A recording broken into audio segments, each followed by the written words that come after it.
Hey y'all, this is Ask the Pastor. My name is Ryan. I'm a pastor here at College Park Presbyterian Church. The internet asks me questions, and then I answer them. Here's today's question. Why is God so violent in the Old Testament?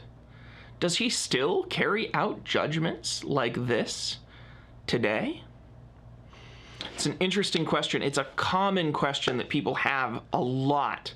In fact, I have answered another question similar to it, and you can click there if you want to jump to that. The earlier question I answered and watch that now, you can, or you can wait till the end of this video. I'll link it at the end.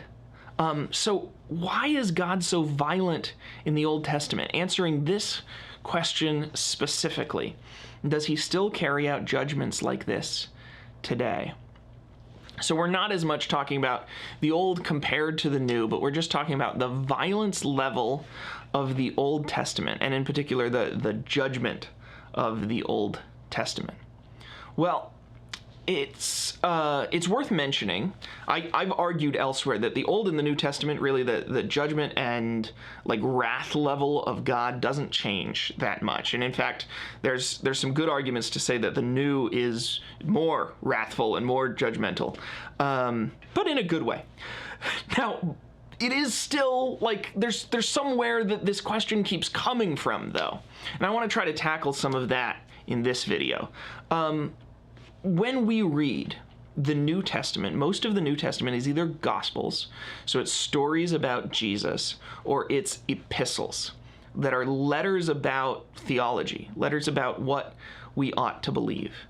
And so there's not a lot of opportunity in there for like horses and armies and bloodshed, because Jesus didn't do much of that while he was alive, and there's just not a lot of horses and armies in letters. That's not how letters work. You're with me, right? Of course you are. In the Old Testament, that's not exactly true. We do have some books such as Joshua and Judges and 1st and 2nd Samuel and 1st and 2nd Kings, which chronologue history.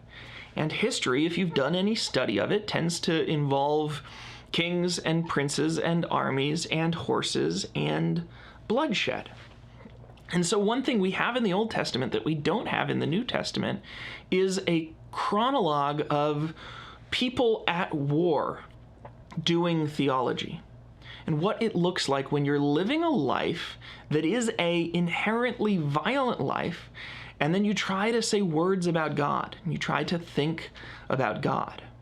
Now, in the question you asked, does God carry out judgments like this today? And I think you'll find that if you read what modern day soldiers think about God, the speeches they are giving, the commentaries they are making now. In fact, even if I'm not a veteran, but I have some friends that are veteran pastors, and if you talk to them about their theology, it will mimic in some ways what we read from the veterans and the soldiers that are writing about God in the Old Testament.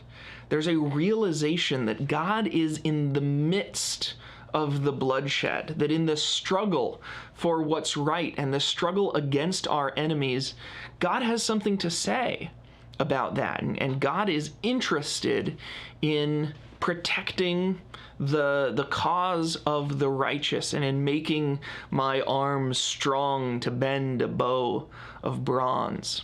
So that in some ways is authorial flavor, right? That's the author of the text putting their own spin on what they recognize that is true about God. And that doesn't go away. It's just that we've got different kinds of authors. Luke, who wrote the longest book of the New Testament, I think it's the longest book, maybe Revelation's longer, he's a doctor.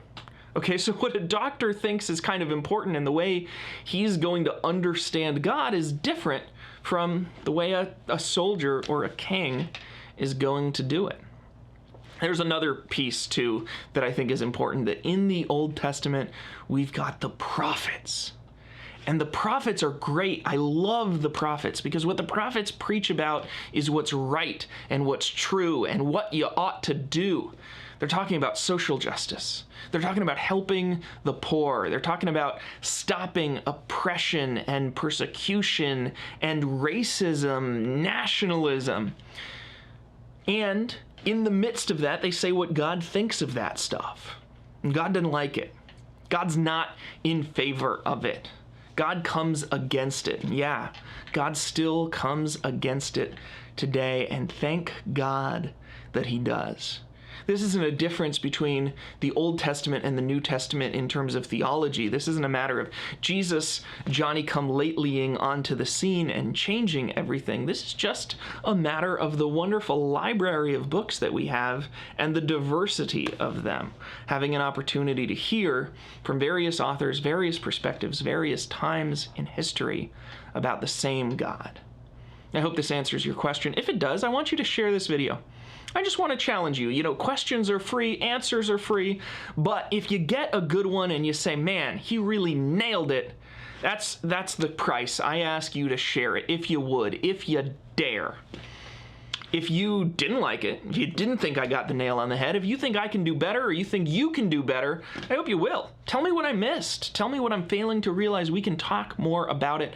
And if you've got your own question, you can ask it. You can put it right down there in them comments and I will answer you. I answer everyone who asks me a question. I've also answered other questions. They are available. You can watch these videos and I'll see you next time.